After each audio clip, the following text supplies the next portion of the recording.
کمرے کے ایک کونے میں دو ننھی معصوم کلیاں گھٹنوں میں سر دیے بیٹھی تھی اور پورا کمرہ دونوں کی سسکیوں سے گونج رہا تھا۔ کمرے کے باہر ہی ایک عورت شدید غصے کی حالت میں کہہ رہی تھی، اب کمرے سے باہر نکل کر دکھاؤ ذرا، اس سے بھی زیادہ ماروں گی۔ اپنی ماں تو مر گئی اور تم دونوں کو چھوڑ گئی میری زندگی عذاب بنانے کے لیے۔ چپ کر جاؤ دونوں، ورنہ اس چھری سے دونوں کی زبانیں کاٹ دوں گی۔ ڈر کے مارے بڑی بچی نے دوسری بچی جو کہ اس سے تقریباً 2 سال چھوٹی تھی، اس کے منہ پر سختی سے ہاتھ رکھ دیا اور اسے چپ کروانے لگی۔ 4 صدہ کے اس چھوٹے سے گھر میں رہنے والی 7 سالہ اقرا اور 9 سالہ رمشا کی سگی ماں فرزانہ کو اس دنیا سے گئے 8 ماہ ہو چکے تھے، اور ماں کی وفات کے بعد ان دونوں نے کوئی ایک دن بھی آرام و سکون سے نہیں گزارا تھا۔ اقرا اور رمشا کا والد ظفر ایک مزدور تھا جو سارا دن محنت مزدوری کر کے اپنے بچوں کا پیٹ بھرتا۔ بیوی کے مرنے کے بعد وہ کام پہ چلا جاتا اور بیٹیاں سارا دن اپنی ماں کو یاد کرتی، گھر میں اکیلی رہتی۔ ان کے گھر کے ساتھ گھر میں ظفر کی چاچی رہتی تھی۔ دونوں بچیوں کی حالت کو دیکھتے ہوئے اس نے ظفر کو دوسری شادی کا مشورہ دیا، جسے اس نے فوراً مان لیا۔ رشیدہ چاچی نے ہی اس کے لیے نسرین کو پسند کیا، جس کے والدین حیات نہیں تھے، اپنے ایک بھائی اور بھابھی کے ساتھ رہتی تھی۔ 1 ہفتے کے اندر ہی سادگی سے نکاح ہوا۔ اقرا اور رمشا بہت خوش تھی کہ ان کی نئی امی آ گئی ہے، اب وہ سارا دن گھر میں اکیلی نہیں رہیں گی، اب انہیں کھانا بھی وقت پہ ملے گا، بھوکا نہیں رہنا پڑے گا۔ لیکن ان دونوں معصوم بچیوں کی یہ خوشی صرف چند دن ہی رہی۔ کچھ ہی دن بعد اس نے دونوں بچیوں کو چھوٹی چھوٹی باتوں پہ مارنا شروع کر دیا۔ سارا دن بچیاں اس کے گھر سے باہر رہتی۔ آج بھی دونوں گھر سے باہر تھی جب 7 سالہ اقرا نے رمشا سے کہا، آپی ہماری اپنی امی کب واپس آئے گی؟ مجھے یہ نئی امی نہیں اچھی لگتی، جب وہ بالوں سے پکڑ کر مارتی ہے تو بہت درد ہوتا ہے۔ جس پر 9 سالہ رمشا نے کہا، اقرا ہماری امی اللہ جی کے پاس چلی گئی ہے، ہم اللہ جی سے دعا کرتے ہیں ہماری امی کو واپس بھیج دے۔ وہ دونوں معصوم بچیاں اس طرح کبھی اللہ سے دعائیں مانگتی تو کبھی اپنی نئی امی کی شکایت کرتی کہ ہماری امی کو واپس بھیج دے، نئی امی بہت مارتی ہے۔ اس طرح دن گزرتے گئے، لیکن نسرین کے دل میں ان دونوں بچیوں کے لیے نرم گوشہ پیدا نہ ہوئی۔ اتوار کا دن تھا۔ اقرا اور رمشا صبح جلدی اٹھ گئی تھی، جبکہ نسرین تو ویسے بھی دیر سے ہی اٹھتی۔ اقرا کو بھوک لگی تھی۔ دونوں بہنوں نے سوچا اگر ماں کو جگایا تو پھر مار پڑے گی۔ باپ صبح سویرے ہی کام پہ جا چکا تھا، ناشتہ ظفر باہر ہی کرتا تھا، اس لیے رمشا اور اقرا خود ہی کچن میں ناشتہ بنانے آ گئی۔ دونوں بچیاں ناشتہ بنانے کی کوشش کر رہی تھی، اتنے میں اقرا کے ہاتھ سے جگ گر کر ٹوٹ گیا جو نسرین 2 دن پہلے لے کر آئی تھی۔ کانچ ٹوٹنے کی آواز جب نسرین نے کانوں میں پڑی، وہ بھی کچن میں پہنچ گئی، جہاں وہ دونوں بہنیں ڈری سہمی سے کھڑی تھی، کیونکہ ان کو پتا تھا اب ان کے ساتھ کیا ہونے والا ہے۔ یہ کیا کر دیا تم دونوں نے؟ میرا نیا جگ توڑ دیا، یہ تمہاری ماں کا نہیں تھا، میں خود لے کر آئی تھی۔ کہتے ساتھ ہی نسرین نے اقرا کے چہرے پہ تھپڑ برسانے شروع کر دیے۔ امی کیا کر رہی ہیں؟ چھوڑے امی، غلطی سے ٹوٹ گیا، چھوڑ دے اقرا کو، مت مارے، چھوٹی ہے وہ ابھی۔ کچن بڑی بہن کی آوازوں سے گونج اٹھا۔ وہ اس وقت نسرین یہ سوچ کے اقرا کو مار رہی تھی، کون سا کوئی دیکھ رہا ہے، مگر وہ بھول گئی تھی کہ ایک ذات ایسی بھی موجود ہے جو ہر وقت ہمیں دیکھتی ہے، جس کی لاٹھی بے آواز ہے، اس کی پکڑ سے کوئی بھی نہیں بچ سکتا۔ نسرین بھی بچنے والی نہیں تھی۔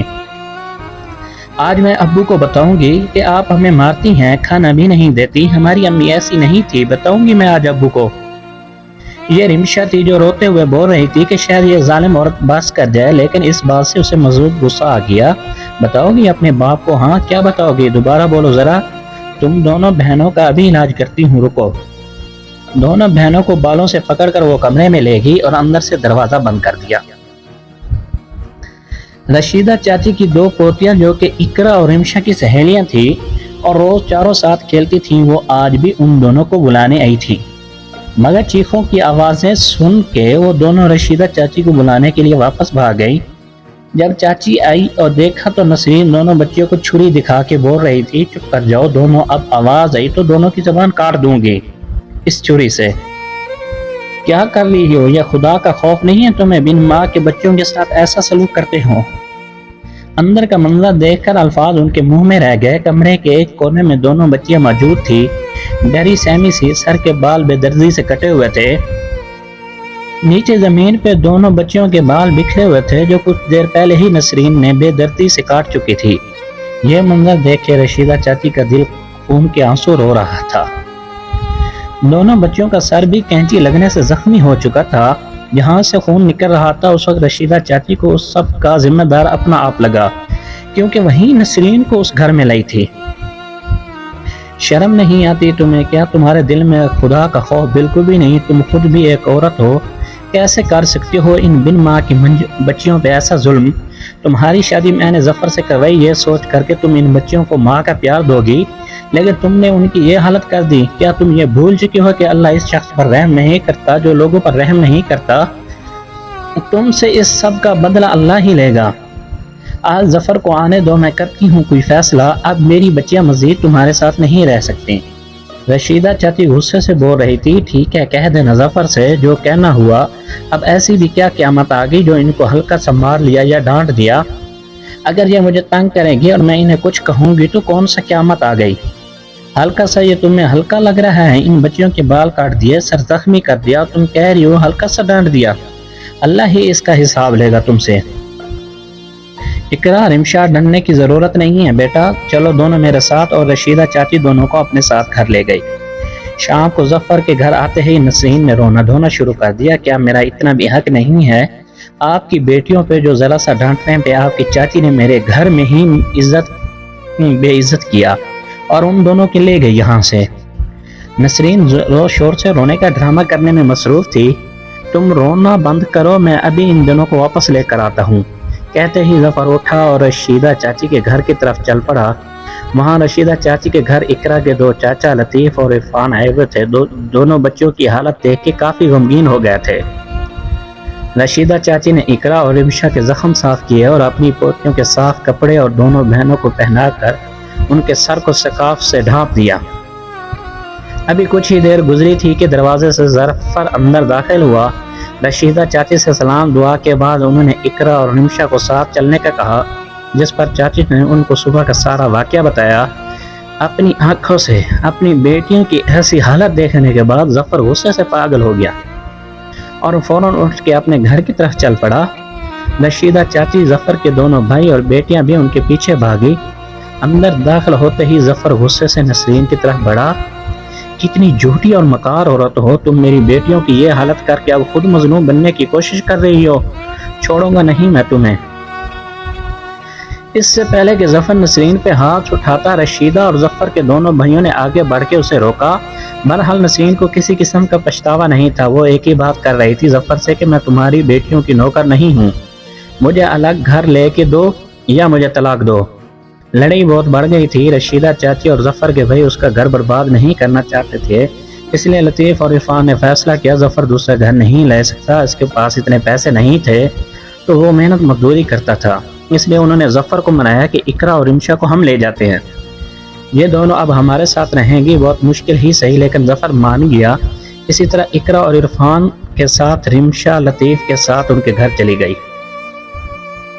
وقت کا کام ہے گزرنا اور گرتا چلا گیا اور پتہ ہی نہیں چلا نسرین کی شادی کو 8 سال گزر گئے۔